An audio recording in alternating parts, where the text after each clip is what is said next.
أنفسنا ومن سيئات أعمالنا من يهده الله فلا مضل له ومن يضلله فلا هادي له ونشهد أن لا إله إلا الله وحده لا شريك له أما بعد فأعوذ بالله من الشيطان الرجيم بسم الله الرحمن الرحيم قل إن كنتم تحبون الله فاتبعوني يحببكم الله ويغفر لكم ذنوبكم والله غفور رحيم أعوذ بالله من الشيطان الرجيم وما أتاكم الرسول فخذوه وما نهاكم عنه فانتهوا بسم الله الرحمن الرحيم إنا أعطيناك الكوثر আলহামদুলিল্লাহ সমস্ত প্রশংসা সমস্ত গুণগান কেবলমাত্র মহান আল্লাহ সুবহানাহু ওয়া তাআলার দরবারে যে আল্লাহ সুবহানাহু ওয়া তাআলা আমাদেরকে জুমার সালাত আদায় করবার জন্য মসজিদে আসার তৌফিক দান করে দিয়েছেন সে আল্লাহ সুবহানাহু ওয়া তাআলা দরবারে আমরা শুকরিয়া আদায় করি সবাই বলি আলহামদুলিল্লাহ। অতঃপর লাখ কোটি দরুদ ও সালাম বর্ষিত হোক সৈয়দুল মুরসালিন খাতামান নবীন যার অক্লান্ত আমরা মুতবাকা ইসলাম পেয়েছি সে নবী বিশ্বনবী জনাবি মুহাম্মদ রাসূলের উপরে সংক্ষিপ্ত দরুদ পাঠ করে সবাই বলি সাল্লাল্লাহু আলাইহি ওয়াসাল্লাম। আল্লাহুম্মা সাল্লি আলাইহি আল্লাহুম্মা বারিক আলাইহি। সম্মানিত উপস্থিতি, রাসূল সাল্লাল্লাহু আলাইহি ওয়াসাল্লামের নাম শোনার পর আল্লাহ রাসূল সাল্লাল্লাহু আলাইহি ওয়াসাল্লামের উপরে দুরূদ পড়তে হয়। যদি কোনো ব্যক্তি রাসূল সাল্লাল্লাহু আলাইহি ওয়াসাল্লামের নাম শুনল কিন্তু আল্লাহ রাসূল সাল্লাল্লাহু আলাইহি ওয়াসাল্লামের উপরে দুরূদ পড়ল না, আল্লাহ রাব্বুল আলামিন বলছেন কিংবা আল্লাহ রাসূল সাল্লাল্লাহু আলাইহি ওয়াসাল্লাম বলছেন ওই ব্যক্তি ধ্বংস হোক। সম্মানিত উপস্থিতি, আল্লাহ রাব্বুল আলামিন বলছেন যে ব্যক্তি রাসূল সাল্লাল্লাহু আলাইহি ওয়াসাল্লামের উপরে একবার দুরূদ পড়বে আমি আল্লাহ রাব্বুল আলামিন ওই ব্যক্তির উপরে 10টি রহমত নাজিল করি। সুবহানাল্লাহ বলুন। এবং কি তার 10টি সম্মান বাড়িয়ে দেই। সুবহানাল্লাহ বলুন। এবং কি তার 10টি গুনাহ আমি আল্লাহ রাব্বুল আলামিন মাফ করে দেই। সুবহানাল্লাহ বলুন। তাহলে একবার আল্লাহ রাসূল সাল্লাল্লাহু আলাইহি ওয়াসাল্লামের উপরে দুরূদ পড়লে আমাদের জন্য লাভ হচ্ছে 3টা। একবার আল্লাহ রাসূল সাল্লাল্লাহু আলাইহি ওয়াসাল্লামের উপরে দুরূদ পড়লে আমাদের উপরে লাভ হচ্ছে 3টা।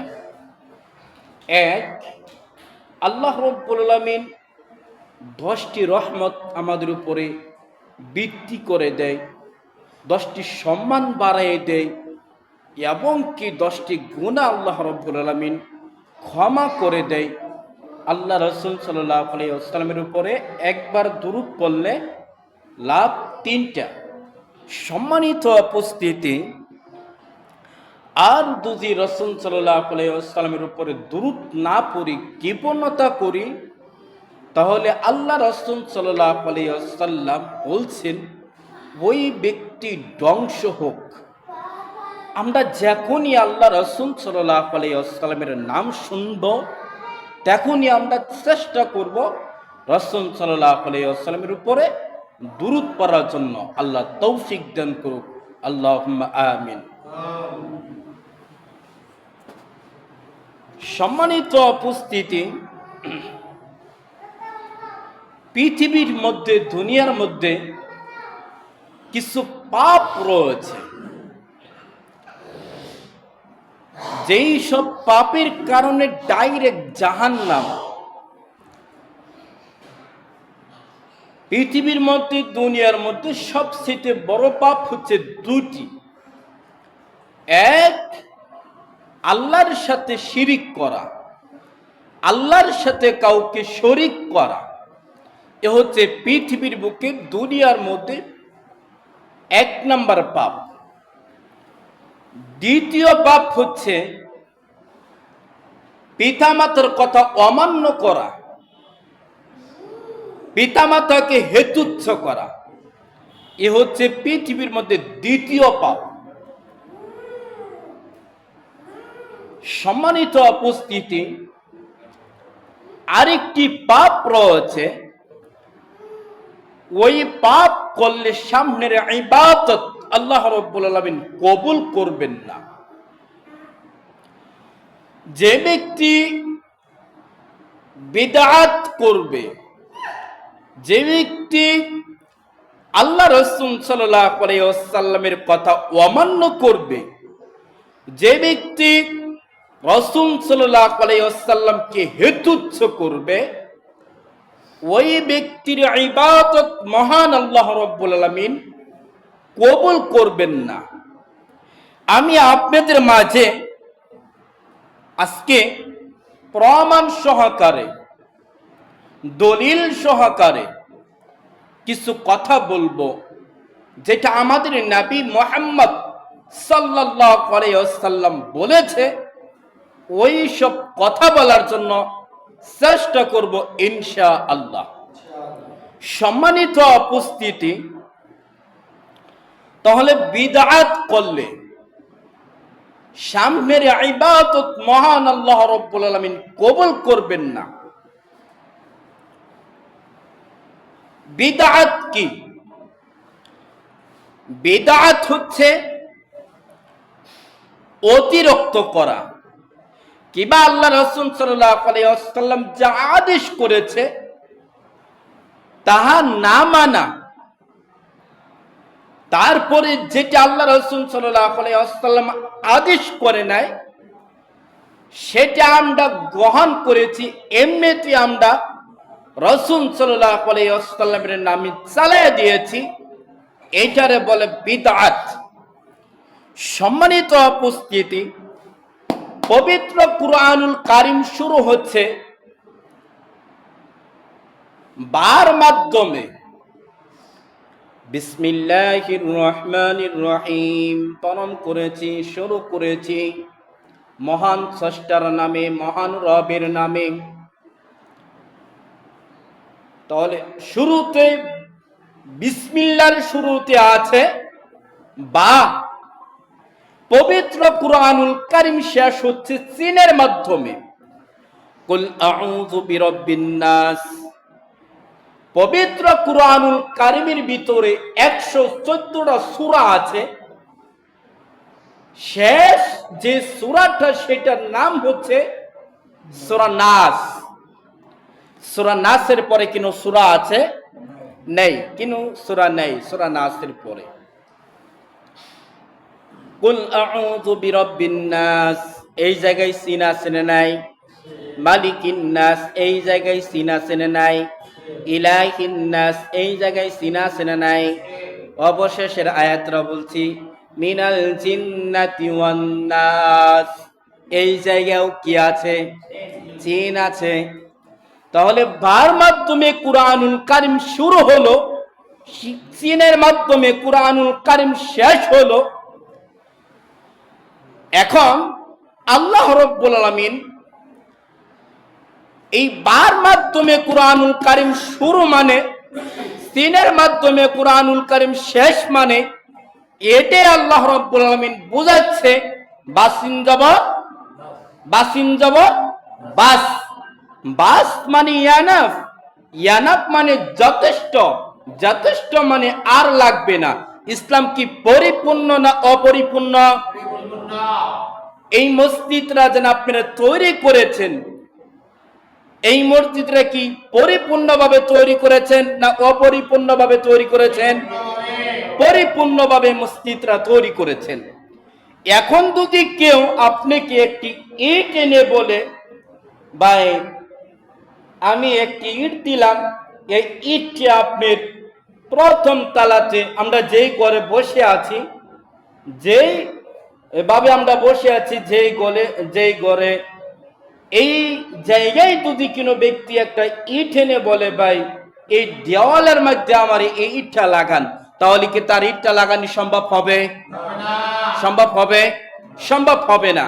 আর যদি সেই ইটটা লাগাইতে যান, তাহলে আপনার এইখান থেকে ওয়াল ভাঙতে হবে, কিংবা আপনার একটা ইট খুলতে হবে, খুলে তারপরে কি লাগাইতে হবে। যেহেতু ইট খোলা যাবে না, এই মসজিদ পরিপূর্ণ, ইট যেরকম ভাবে লাগানি যাবে না, খোলা যাবে না, ওরকম ভাবে ইসলাম পরিপূর্ণ, বাড়ানিও যাবে না, কমানিও যাবে না। আদেশ কার? আল্লাহ। আদেশ হচ্ছে আল্লাহ। আল্লাহ বলছে আমি ইসলাম পরিপূর্ণ তৈরি করলাম, এখানে বাড়ানিও যাবে না, কমানিও যাবে না। সম্মানিত উপস্থিতি, এখন আসুন কুরআনুল কারীম কার উপরে নাজিল হয়েছে?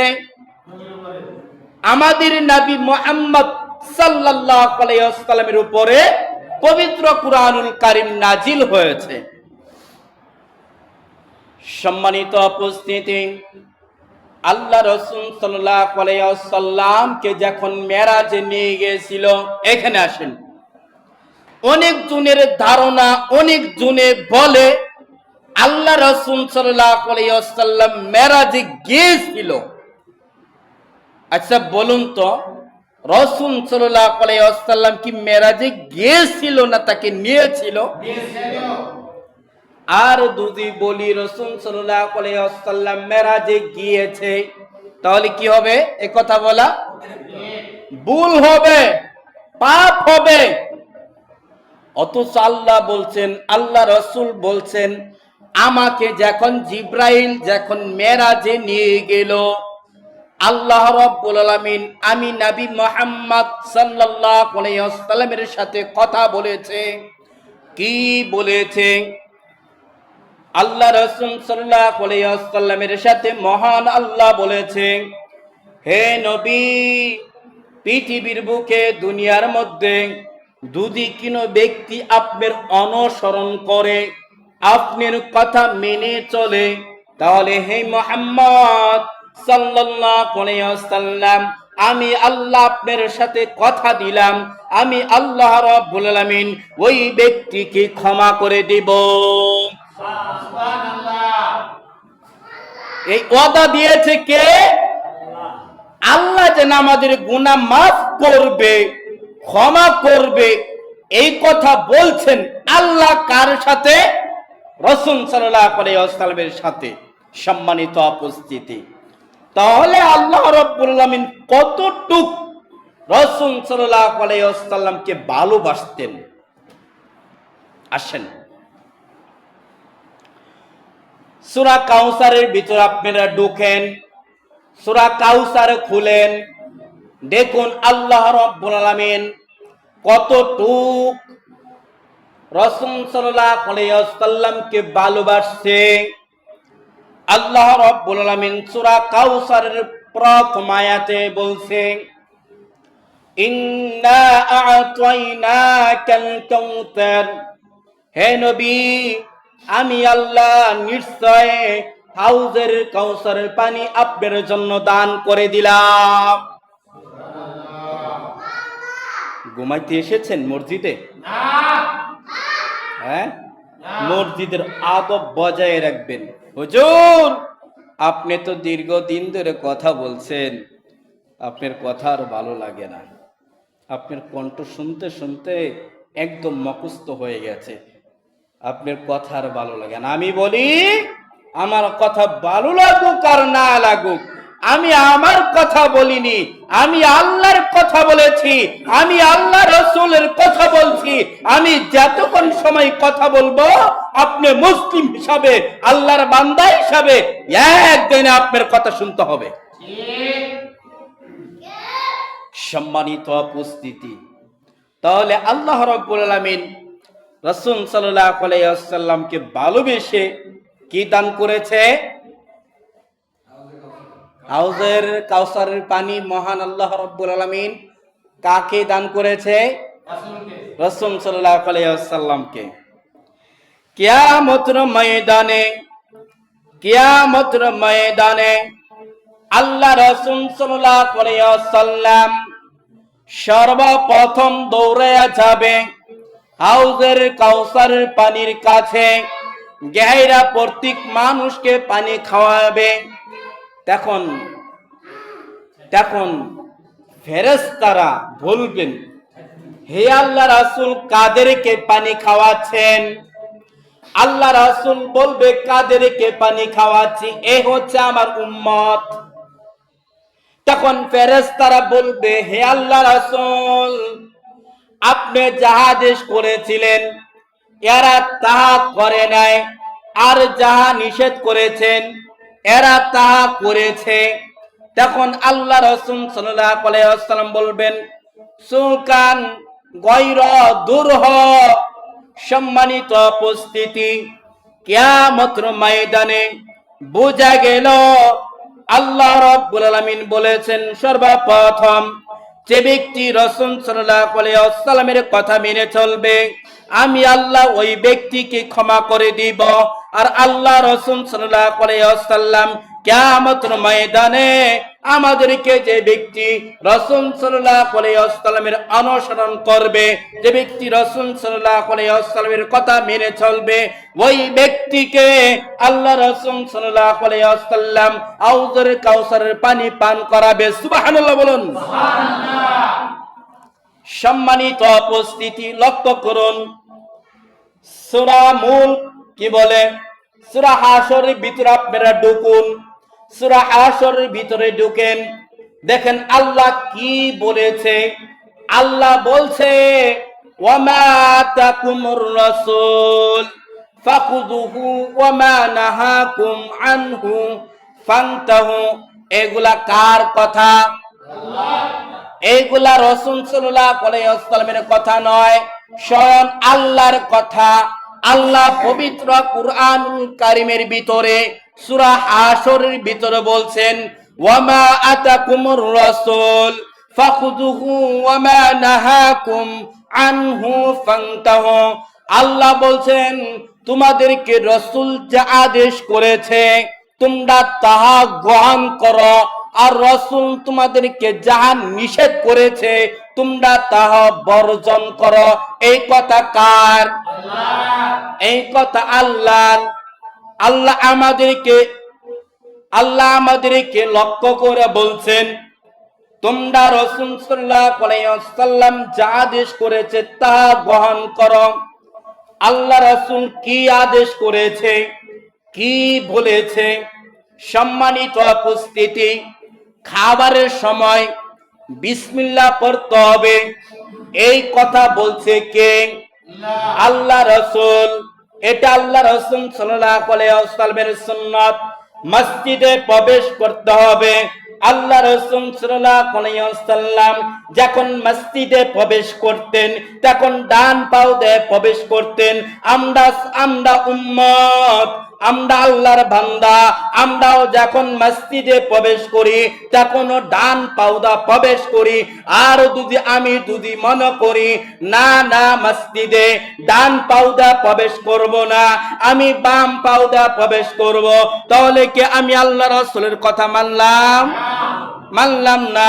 সম্মানিত উপস্থিতি, আল্লাহ রাসূল বাম ডান পাও দেরা মসজিদে প্রবেশ করতেন আর দোয়া পড়তেন, আল্লাহুম্মা ইফতাহলি আবওয়াব রাহমাতিক। আর আল্লাহ রাসূল যখন মসজিদ থেকে যখন বের হয়ে যাইতেন তখন বাম পাও দেরা মসজিদ থেকে বের হয়ে যাইতেন। সম্মানিত উপস্থিতি, এই জায়গায়ও আল্লাহ রাসূল সাল্লাল্লাহু আলাইহি ওয়াসাল্লামের সুন্নাত রয়েছে। আপনারা মানেন এইগুলা? মানেন? সম্মানিত উপস্থিতি, আজকে আপনাদের শরীরে খাদ্যানি উঠবে। খাদ্যান, যতই খাদ্যান, আমার কিচ্ছু আসে যায় না, আমি আল্লাহ রাসূল সাল্লাল্লাহু আলাইহি ওয়াসাল্লামের কথা বলে যাব। সম্মানিত উপস্থিতি, মসজিদে প্রবেশ করার পর 2 রাকাত সালাত আদায় করতে হবে। এই কথা আল্লাহর কিবা আল্লাহ রাসূলের। আল্লাহ রাসূল সাল্লাল্লাহু আলাইহি ওয়াসাল্লাম যখন মেরাজে গিয়েছিল, আল্লাহ রাসূল সাল্লাল্লাহু আলাইহি ওয়াসাল্লাম যতবার জান্নাতে প্রবেশ করেছে, এতবার আল্লাহ রাসূল সাল্লাল্লাহু আলাইহি ওয়াসাল্লাম বেলাল রাদিয়াল্লাহু আনহুকে এতবার আল্লাহ রাসূল সাল্লাল্লাহু আলাইহি ওয়াসাল্লামের আগে আগে বেলাল জান্নাতে প্রবেশ করেছে। বেলাল কি ওই সময় কি মারা গিয়েছিল না জীবিত ছিল? জীবিত ছিল। যখন আল্লাহ রাসূল সাল্লাল্লাহু আলাইহি ওয়াসাল্লাম যতবার জান্নাতে প্রবেশ করেছে, এতবার আল্লাহ রাসূল সাল্লাল্লাহু আলাইহি ওয়াসাল্লামের আগে কে বেলাল জান্নাতে প্রবেশ করেছে। সুবহানাল্লাহ। সম্মানিত উপস্থিতি, আল্লাহ রাসূল সাল্লাল্লাহু আলাইহি ওয়াসাল্লাম এই দৃশ্য দেখার পর অবাক হইলেন। আল্লাহ রাসূল সাল্লাল্লাহু আলাইহি ওয়াসাল্লাম মেরাজ থেকে আসলেন, এসে বেলাল রাদিয়াল্লাহু আনহুকে জিজ্ঞাসা করলেন, হে বেলাল, তুমি কি এমন আমল করো? আমি যতবার জান্নাতে প্রবেশ করলাম, বেলাল তুমি আমার আগে আগে জুতা পাও দিয়ে জান্নাতে প্রবেশ করলা। আমার থেকে মর্যাদা তোমার বেশি, আমার থেকে সম্মান তোমার বেশি, কারণ আমি যতবার জান্নাতে প্রবেশ করেছি এতবার তুমি আমার আগে আগে জুতা পাও দিয়ে জান্নাতে প্রবেশ করলা। বেলাল বলছেন, হে আল্লাহর রাসূল, আমি তেমন ভালো আমল করি না, আমি যখনই ওযু করি তখনই আমি 2 রাকাত সালাত আদায় করে, আমি যখন মসজিদে প্রবেশ করি তখন আমি 2 রাকাত সালাত আদায় করে। তখন আল্লাহ রাসূল বলছেন, ও বেলাল, বুঝতে পেরেছি, এই জন্যই তো তুমি আমার আগে আগে জুতা পাও দেরা জান্নাতে প্রবেশ করেছ। কিছু কিছু মসজিদে আছে, সম্মানিত উপস্থিতি, কিছু কিছু মুসল্লি আছে মসজিদে ঢোকার সাথে সাথে মসজিদে এসে বসে যায়। কিন্তু এইখানে একটি কথা বলে রাখি, 3 সময় সালাত আদায় করা নিষেধ। এক, যখন সূর্যটা যখন লাল হয়ে উঠবে। 2, যখন সূর্যটা যখন আপনার মাথার উপরে আসবে। 3, যখন সূর্যটা যখন ডুবে ডুবে বাপ, ওই সময়, এই 3 সময় সালাত আদায় করা নিষেধ। এই কথা মহান আল্লাহ বলছেন, এই কথা আল্লাহ রাসূল সাল্লাল্লাহু আলাইহি ওয়াসাল্লাম বলেছেন। ভাইজান রে, যদি কোনো ব্যক্তি মসজিদে ওই সময় প্রবেশ করে, তাহলে ওই সময় 2 রাকাত সালাত আদায় করে মসজিদে বসতে হবে। তাহলে 2 রাকাত সালাতের কত গুরুত্ব। সম্মানিত উপস্থিতি, আসুন এখন সালাত যেন আপনারা আদায় করুন, নামাজ যেন আদায় করুন। নামাজ হচ্ছে ফার্সি শব্দ, সালাত হচ্ছে আরবি শব্দ। সম্মানিত উপস্থিতি, বর্তমানে মানুষ সালাত কি এটাই বোঝে না, আর যদি নামাজ বলি তাহলে মানুষে বুঝে, তাই না? সম্মানিত উপস্থিতি, আল্লাহ পবিত্র কুরআনুল কারীমের ভিতরে 1 বার নয়, 2 বার নয়, 3 বার নয়, 82 বার সালাতের কথা বলছে। সালাত কায়েম করো, সালাত আদায় করো, সালাত পড়ো, এরকম ভাবে 1 বার নয়, 2 বার নয়, আল্লাহ 82 বার বলছে, কিন্তু নামাজ বলে নাই। আমরা মুসল্লি, আমরা আল্লাহর বান্দা, সালাতকে নামাজ বলে চিনে থাকি। সম্মানিত উপস্থিতি, আসুন যদি রাসূল সাল্লাল্লাহু আলাইহি ওয়াসাল্লামের অনুসরণ করি, রাসূল সাল্লাল্লাহু আলাইহি ওয়াসাল্লামের কথা মেনে চলি, তাহলে আমরা ইনশাআল্লাহ জান্নাতে যেতে পারবো। আর যদি রাসূল সাল্লাল্লাহু আলাইহি ওয়াসাল্লামের কথা না মানি, তাহলে যতই আমল করো মুসল্লি, কিয়ামতের ময়দানে লাভ হবে না, লাভ হবে না। লাভ হবে না, হ্যাঁ, লাভ হবে না।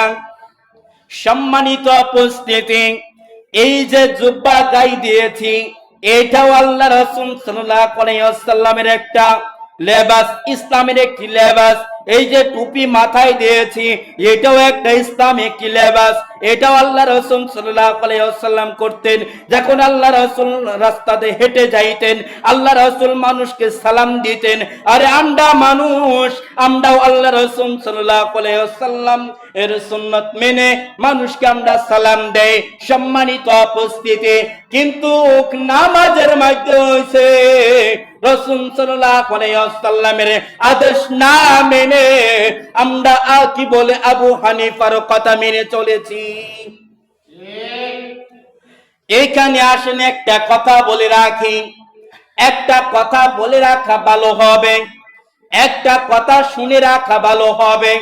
ভাইজান রে, মানুষ যখন মারা যায়, মানুষ যখন মৃত্যুবরণ করে, মানুষ যখন মৃত্যুবরণ করে, মানুষকে যখন কবরে শোয়া দেওয়া হয়, ওইখানে বলে বিসমিল্লাহি ওয়া আলা মিল্লাতি রাসূলিল্লাহ। এই কথা বলে না, বলে না? এই কথা আহলে হাদিস লোকেরাও বলে, এই কথা হানাফিরাও বলে, বলে না? বলে। কিন্তু বিসমিল্লাহি ওয়া আলা মিল্লাতি রাসূলিল্লাহ, বিসমিল্লাহি আল্লাহর নামে শুরু করলাম, রাসূল সাল্লাল্লাহু আলাইহি ওয়াসাল্লামের মিল্লাতে তোমাকে কবরে আমরা রেখে গেলাম। আর তুমি ওই জায়গায় সারা জীবন চললাম রে ভাই আবু হানিফার কথা মেনে, কিন্তু যদি ওই সময় আবু হানিফার কথা না বলে যদি রাসূলের কথা বলে, যদি মানুষকে মাটি দেই, তাহলে এটা হবে? হবে? ওইখানে বলতে হবে বিসমিল্লাহি ওয়া আলা মিল্লাতি আবু হানিফা, তাই না? তাই না? হ্যাঁ, আবু হানিফার একটি কথা বলি, লক্ষ্য করো। আবু হানিফা রাদিয়াল্লাহু আনহু বলছেন, যেটা সহিহ হাদিস সেটাই হচ্ছে আমার হাদিস, আর যেটা আল্লাহ রাসূল সাল্লাল্লাহু আলাইহি ওয়াসাল্লামের সাথে আমার কথাটা মেনে, আমার কথাটা মিলে যাবে, ওই কথাটা তোমরা গ্রহণ করবা। আর যদি রাসূল সাল্লাল্লাহু আলাইহি ওয়াসাল্লামের কথার সাথে আমার কথা না মানে, তাহলে সেই কথাটা তোমরা দেওয়ালের সাথে নিক্ষেপ করে দিও। এই কথা কে বলছে? আবু হানিফা বলছে। সম্মানিত উপস্থিতি, লক্ষ্য করুন, যখন মোবাইলে যখন ঢুকি, কিছু কিছু অশিক্ষিত আলেম আছে ভাইজান রে, কিছু কিছু অশিক্ষিত আলেম আছে, ওই সব আলেমকে দাওয়াত দিয়ে আনলে 2 বছর 1 বছর আগে সিরিয়াল দেয়া থল লাগে। কিন্তু কিছু কিছু আলেম আছে একদম গাদারতে গাদা, জাহেল, পাগল, মূর্খ, বুঝে না।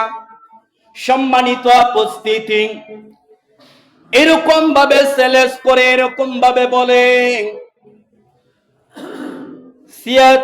সিয়াসতের হাদিস 6টি কিতাবের ভিতরে নাভির উপরে হাত বাঁধতে হবে, বুকের উপরে হাত বাঁধতে হবে, এরকম কোন হাদিস আকাশের নিচে জমিনের উপরে নাই। যেই সব আলেমে এই কথা বলে, আজকে আমি সৈয়দপুর থেকে, গাজীপুর থেকে ওই সব আলেমের চক্ষুটা আমি খুলে, ওই সব আলেমের চোখের মধ্যে আমি হাত ধরে বলবো, তুমি তো কানা, তুমি তো বুবা, তুমি তো চোখে দেখো না। আল্লাহ রাসূল সাল্লাল্লাহু আলাইহি ওয়াসাল্লাম যখন হাত বাঁধতেন, যখন নিয়ত বাঁধতেন, আল্লাহ রাসূল সাল্লাল্লাহু আলাইহি ওয়াসাল্লাম কিবা সাহাবীরা বুকের উপরে হাত বাঁধতেন।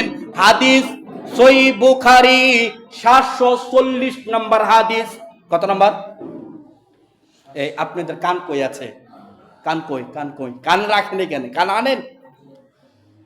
হাদিস সহিহ বুখারী, নাভির উপরে হাত বাঁধতে হবে, বুকের উপরে হাত বাঁধতে হবে। হাদিস সহিহ বুখারী 740 নম্বর হাদিস। আল্লাহ রাসূল সাল্লাল্লাহু আলাইহি ওয়াসাল্লাম বুকের উপরে হাত বাঁধছে এবং কি সাহাবীরা হাত বুকের উপরে বেঁধেছে। আরেকটি হাদিস বলুন, সুনানে আবু দাউদ 759 নম্বর হাদিস। আল্লাহ রাসূল সাল্লাল্লাহু আলাইহি ওয়াসাল্লাম কিবা সাহাবীরা বুকের উপরে হাত বাঁধছে, নাভির উপরে হাত বাঁধছে, বুকের উপরে হাত বাঁধা, এটা হচ্ছে আল্লাহ রাসূল সাল্লাল্লাহু আলাইহি ওয়াসাল্লামের সুন্নাত। আর যেই সব আলেম উলামা বলে বুকের উপরে হাত বাঁধার কোনো কথা নাই, কোনো হাদিস নাই, আমি বলবো তোমার স্ত্রী যখন সালাত আদায় করে তখন কি তোমার স্ত্রী বুকের উপরে হাত বাঁধে না নাভির নিচে হাত বাঁধে? হ্যাঁ, তাহলে হ্যাঁ ওইটা দেখে না, তাহলে হাদিস আছে দেখেই তো তার স্ত্রী নাভির বুকের উপরে হাত বাঁধে, তাই না? তাই না? আর এই মূর্খ আলেমে বলে কিভাবে? কিভাবে বলে? কিছুদিন আগে ফেসবুকে এক আলেমের বক্তব্য শুনলাম, যখন নামাজের মধ্যে মুসল্লি দাঁড়াবে, যখন নামাজের মধ্যে যখন মানুষ দাঁড়াবে, আদাত ফাঁক রেখে দাঁড়াইতে হবে। কয়াত? আদাত ফাঁক রেখে দাঁড়াইতে হবে। আর আল্লাহ রাসূল সাল্লাল্লাহু আলাইহি ওয়াসাল্লাম 63 বছরে আল্লাহ রাসূল সাল্লাল্লাহু আলাইহি ওয়াসাল্লাম যখন ইমামতি করতেন, আল্লাহ রাসূল ইমামতি যখন করতেন তখন আল্লাহ রাসূল বলে রাখতেন, ইসতাউ সুআফাকুম, কাতার সোজা করো, কাচির মতো হয়ে দাঁড়াও, পায়ের সাথে পা কাতে কাত লাগে, কাতার সোজা করে দাঁড়াও।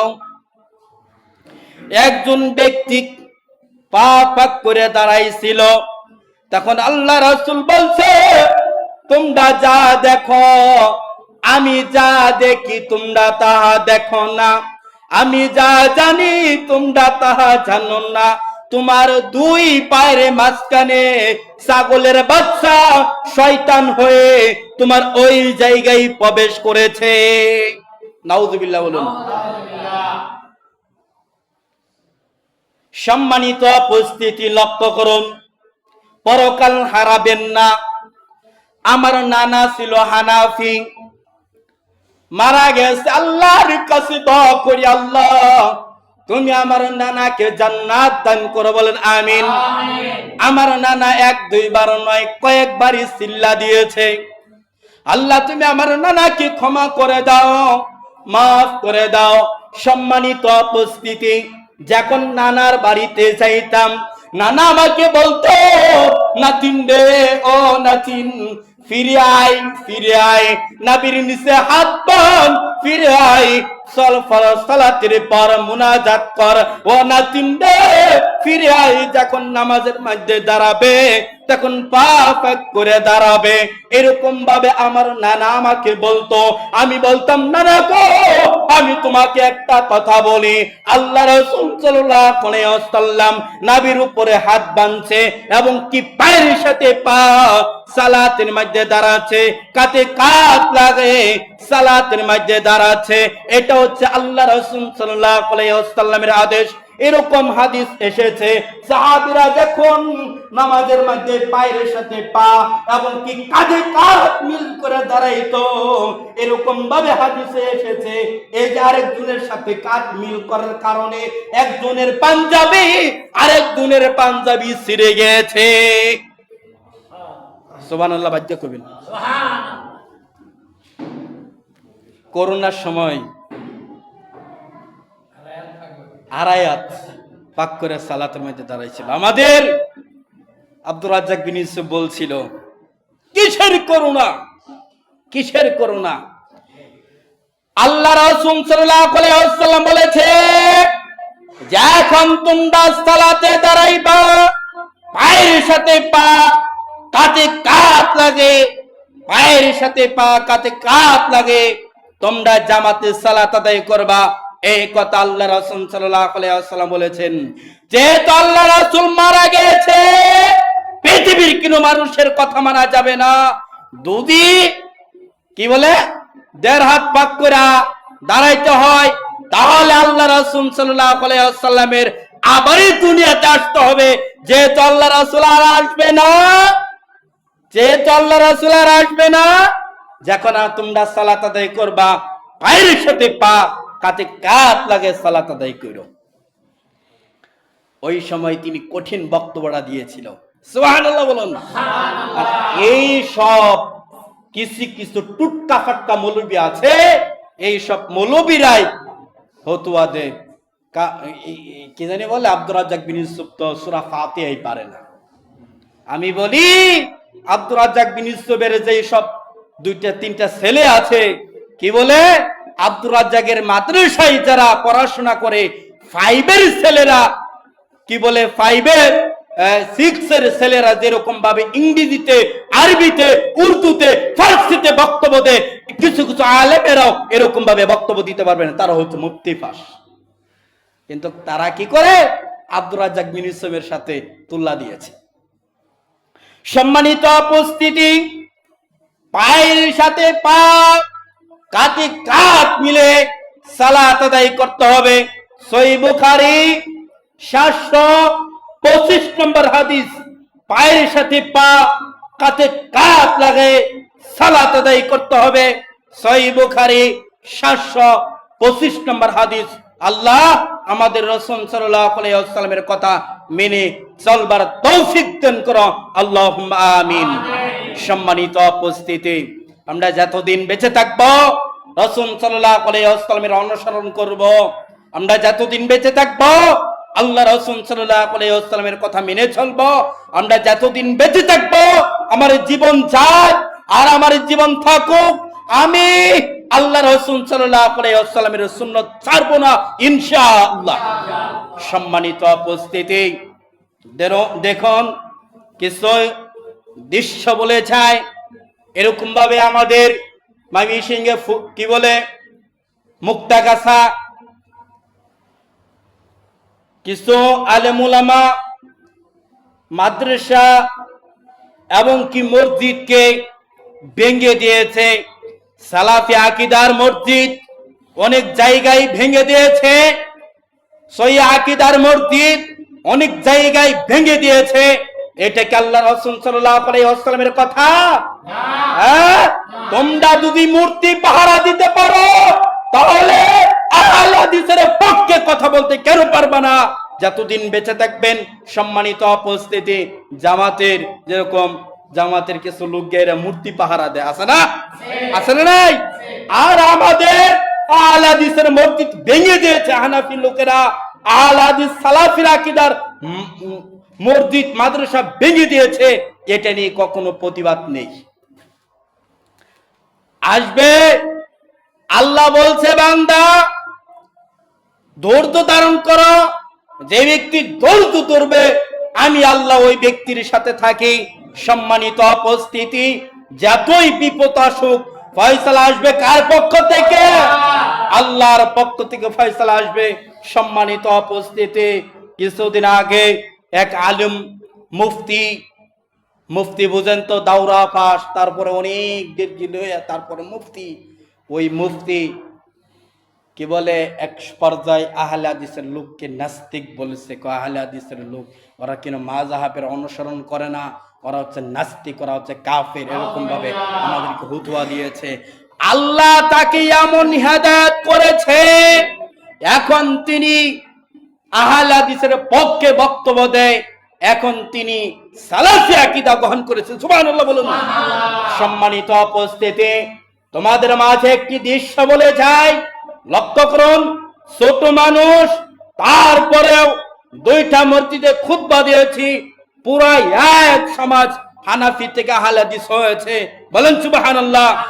এদিকে আপনাদের গাজীপুর কি বলে, গাজীপুর মীরা বাজার, তাই না? আছে না? ওই জায়গায় একটা মসজিদে খুতবা দিয়েছি, পুরা এক সমাজ হানাফি থেকে আহলে হাদিস হয়েছে। আর ওইটা বাদ দিলাম, এক সময় তো এই মসজিদরাও হানাফি আকীদাই চলতো, কথা ঠিক কিনা? এখন আপনারা সহি আকীদা গ্রহণ করেছেন, তারপরও কি আপনার উপরে অনেক ঝড় তুফান আসবে? ঝড় তুফান বাদ দেইরা আল্লাহকে ভয় করুন। আল্লাহ বলছেন, ইত্তাকুল্লাহ, আমাকে ভয় করো। ইয়া আইয়ুহাল্লাযীনা আমানুত্তাকুল্লাহ হাক্কা তুকাতিহি ওয়া লা তামুতুন্না ইল্লা ওয়া আনতুম মুসলিমুন। সম্মানিত উপস্থিতি, আল্লাহ রাব্বুল আলামিন বলছেন, হে ঈমানদারগণ, যারা আমি আল্লাহর প্রতি ঈমান এনেছ, তারা আমি আল্লাহকে ভয় করো, ভয়ের মতো ভয় করো। যেই ভয় করিলে আমি আল্লাহর জান্নাত পাবা, সেই ভয় করো। আমরা আল্লাহকে ভয় করি, আমরা আল্লাহ রাসূল সাল্লাল্লাহু আলাইহি ওয়াসাল্লামের নিয়ম নীতি দ্বারাতে আমরা সালাত আদায় করবার জন্য চেষ্টা করি। আল্লাহ তৌফিক দান করুক, আল্লাহুম্মা আমিন। ইন্নাল হামদালিল্লাহি ওয়াহদা ওয়াসসালাতু ওয়াসসালামু আলা মান লা নাবী বা'দা ফাআউযু বিল্লাহি মিনাশ শাইতানির রাজীম। ভাই, আমি কিন্তু রাগ করে কথা বলতাম না, কিন্তু কিছু কিছু কথা রাগ করে বলতে হয়। যখন আল্লাহ রাসূল সাল্লাল্লাহু আলাইহি ওয়াসাল্লাম বক্তব্য দিতেন, আচ্ছা, সুরদেহীরা বক্তব্য দিতে, মানে সুরদেহীরা বক্তব্য দিলে আপনারা পছন্দ করেন না? আমি করি না। সুরদেহ বক্তব্য দিলে আপনারা পছন্দ করেন অনেকজনে, কিন্তু সুরদেহ যে সব বক্তব্য আলেম উলামা বক্তব্য দেয়, সুরদেহ বক্তব্য দেওয়া হারাম। এবং কি সুরদেহ যে সব বক্তব্য মানুষের শুনলে শোনাটাও হারাম। কেন জানেন? আবু হুরায়রা রাদিয়াল্লাহু আনহু থেকে বর্ণিত, তিনি বলছেন, আল্লাহ রাসূল সাল্লাল্লাহু আলাইহি ওয়াসাল্লাম যখন বক্তব্য দিতেন, আল্লাহ রাসূল সাল্লাল্লাহু আলাইহি ওয়াসাল্লাম যখন কথা বলতেন, আমরা আল্লাহ রাসূল সাল্লাল্লাহু আলাইহি ওয়াসাল্লামের কথা গণনা মানে গুনার পাইতাম। তাহলে এই হাদিস দ্বারাতে বোঝা গেল আল্লাহ রাসূল সাল্লাল্লাহু আলাইহি ওয়াসাল্লাম যখন কথা বলতেন, ভেঙে ভেঙে ভেঙে ভেঙে আস্তে আস্তে ভেঙে ভেঙে কথা বলতেন। আর যদি কণ্ঠদেহেরা বক্তব্য দিতে যায়, তাহলে কানের মধ্যে দৌড়ে টান দিতে হবে। একবার ওয়াজ করবার কইছে, ভাই একটু ওয়াজ করেন তো, বেটা তো ওয়াজ করতে পারে না, এক কানের মধ্যে দৌড়ে কইছে, আমার বাবারা গো, আমার মারা, এই যে আপনারা দেখতেছেন পাখিগুলা তৈরি করেছে, পাখিটা তৈরি করলো কে? মানুষে বলতেছে পাখি তৈরি করেছে আল্লাহ। এরকম ভাবে ওই ব্যক্তি টান দিয়েছে কানের মধ্যে দৌড়ে। এইগুলা হচ্ছে ওয়াজ, এইগুলাই ওয়াজ শুনবার লেগে মানুষে যায়। এইখান থেকে কিছু শিক্ষা নিতে হবে। আপনারা মসজিদে আসেন, কিসের জন্য আসেন? কিছু শিক্ষা নিবেন। সম্মানিত উপস্থিতি, আর অনেক কথা বলার ইচ্ছা ছিল, কিন্তু সময়ের কারণে আর বলতে পারতাছি না। সময় তারপরেও কিছু চলে গেছে, এইদিকে লক্ষ্য করুন। অবশেষে একটা কথা বলি, আপনারা আমাকে ভালোবাসেন না? কে কে আল্লাহর জন্য আমাকে ভালোবাসেন? একটু হাত তুলে আল্লাহকে দেখান তো। ইনশাআল্লাহ ভালোবাসি। সবাই ভালোবাসেন? আচ্ছা, হাত নামান। ভাই, এ কথা বলার উদ্দেশ্যটা কি জানেন?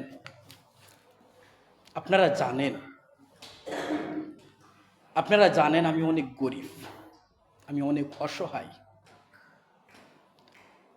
তারপরেও বিপদ আল্লাহর পক্ষ থেকে আসে, আল্লাহর পক্ষ থেকে বিপদ কেটে যায়।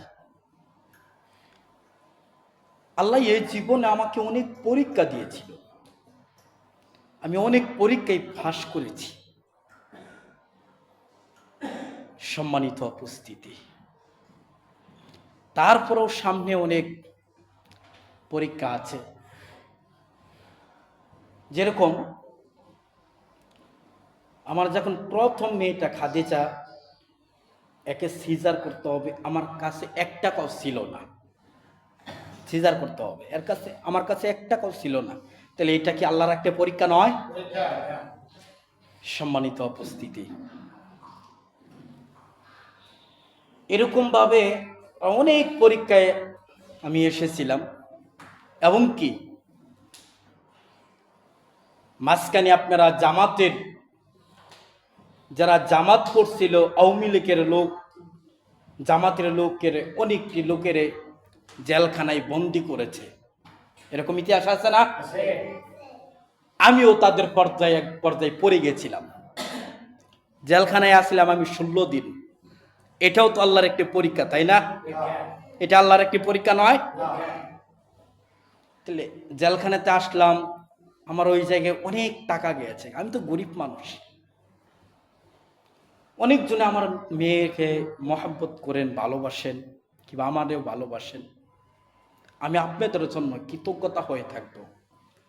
যখন আমার দ্বিতীয় মেয়েটা যখন সিজার হলো, এদিকে করিম ভাই তিনি আমার হাতে, আমি আমার স্ত্রীর আপনার হসপিটালে রেখে কিন্তু আপনাদের মাঝে আমি খুতবা দিতে এসেছিলাম। তখন করিম ভাই আমাকে বলছে, হুজুর আপনি একটু দাঁড়ান। তখন আমি বসলাম, আমার হাতে তিনি 2000 টাকা ধরাই দিলেন। যখন আমার হাতে যখন 2000 টাকা তিনি দিলেন, তার 2000 টাকা আমার হাতের মধ্যে পেয়ে মানে এমনিটি আমার চোখ দিয়ে পানি পড়ছে। কেন জানি এটা আমি বুঝতে পারলাম না।